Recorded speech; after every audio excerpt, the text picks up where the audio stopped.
Hola, en este momento queremos hablarte de intertextualidad. Podemos decir que, de acuerdo a Mijaíl Bakhtin, crítico literario, los orígenes de la intertextualidad se remontan a los siglos XX, al encontrar relaciones textuales de diversos autores en torno a una idea en común o principal que brinda a terceros diversas cosmovisiones. Es decir, diversos puntos de vista. ¿Y quién más nos habla de intertextualidad?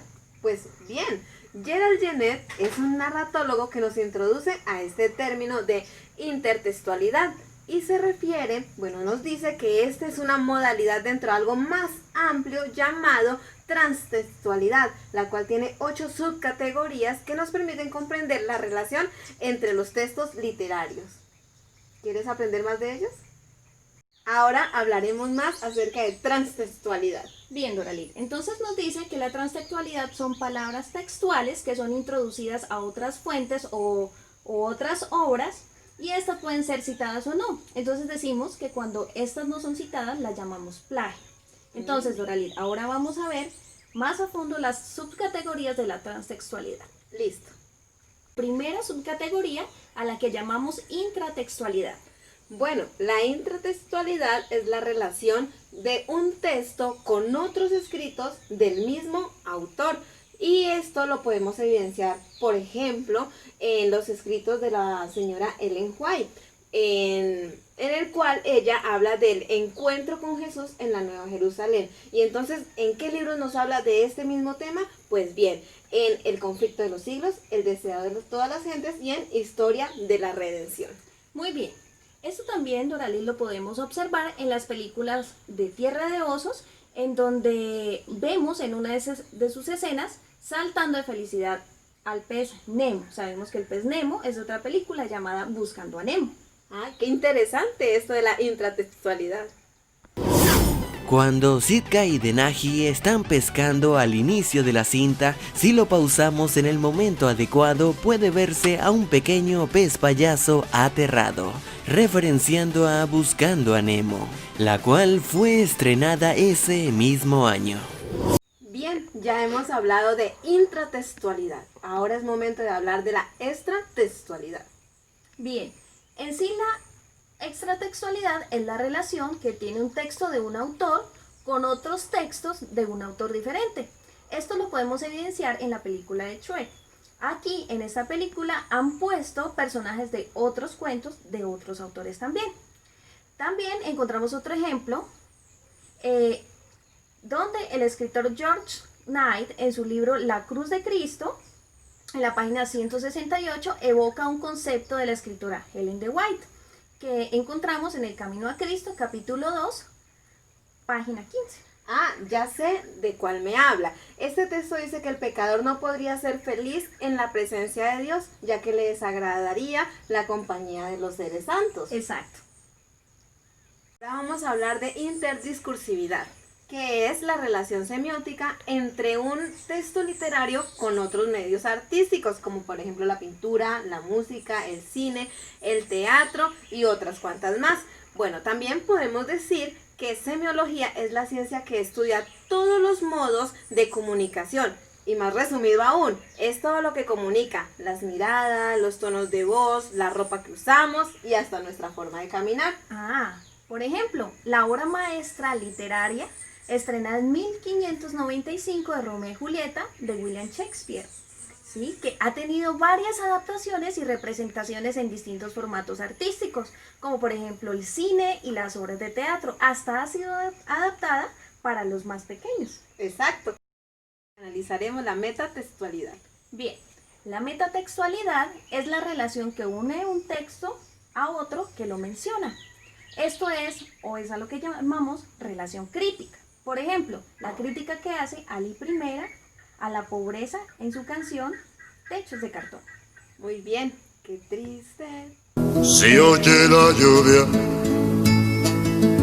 en los techos de cartón.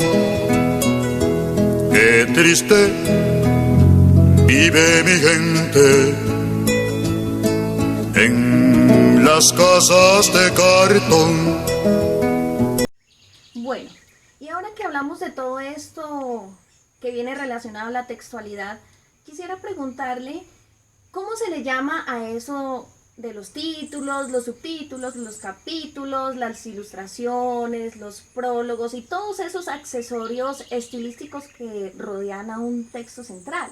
Muy bien, pues esto recibe el nombre de paratextualidad y nos permite tener información más abarcante, más general de lo que hay en el libro, de lo que hay en el texto, sin necesidad de tener que leerlo más a fondo, como por ejemplo las tablas de contenido de un libro como tal, o por ejemplo también las propagandas, las carteleras que hay en los cines para que las personas se informen acerca de las películas, del contenido que éstas traen. Muchas gracias. Bien, la siguiente subcategoría es a la que se llama architextualidad. Entonces, decimos, Doralid, que la architextualidad es una relación que existe entre los textos que comparten las mismas características. Es la que nos permite englobarlos o agruparlos en ciertas categorías. ¿Sí? Entonces, por ejemplo, si es prosa o si el texto está en verso o en diálogo y de acuerdo a la temática. Estas agrupaciones o a estas agrupaciones es a lo que nosotros llamamos géneros literarios. Ah, entonces aquí encontramos el narrativo, la lírica y el teatro, ¿verdad? Sí, señora. Entonces decimos, Doralid, que en la narrativa encontramos el cuento, la novela, los mitos, leyendas y las parábolas. En el teatro, la comedia y la tragedia. Y en la lírica, las poesías, las odas y los sonetos. ¿Sabe que ahora me llega a la mente un ejemplo de la Biblia? ¿Sí? Las parábolas que Jesús utilizaba para enseñar a otras personas los conocimientos necesarios pues, para poder estar acorde a los principios de Dios. Muy bien. Doralid, he escuchado también de una subcategoría a la que le llaman hipertextualidad.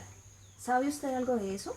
Bueno, de acuerdo a lo que consulté en algunas fuentes de la internet, esto ya viene relacionando los textos con lo digital y entonces la hipertextualidad es el enlace de unos elementos con otros para complementar un contenido, como por ejemplo la búsqueda de Google que hice para saber de este tema de hipertextualidad.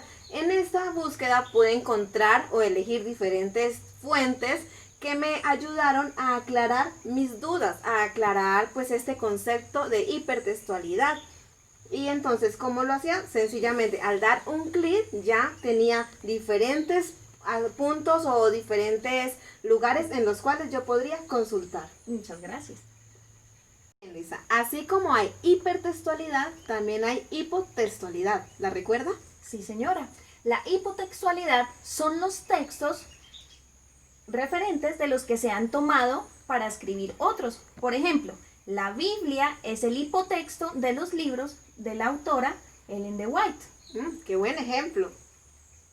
Consulta que realizamos y en esta jornada de aprendizaje también hay dos palabras que serían buenas precisar, ¿cierto? La primera es parodia y la segunda es pastiche. Bueno, vamos entonces a decir el significado o qué se entiende por parodia. Se dice que se refiere a parodia a todas las burlas que se hacían algunas representaciones teatrales que hacían los rapsodas. Entonces, cuando la obra era un poco aburrida, lo que hacían era que llegaban algunos cómicos, modificaban un poco el sentido de estas obras con el fin de animar y hacer reír al público presente, ya que muchas veces eran un poco aburridas. Oiga, señor, suelte el micrófono. Déjeme. ¡Ey, despierte! Déjeme que tengo algo que decir. A continuación, el poema 20 de Pablo Neruda. Puedo escribir los versos más tristes noche. Escribir, por ejemplo, la noche está estrellada. ¿Quién la desestrellará? El desestrellador que la desestrellase. A veces ella también me quiso. Al menos así me decía, pero igual se fue con el José. ¡José! También me gustabas, José. Este término es el pastiche.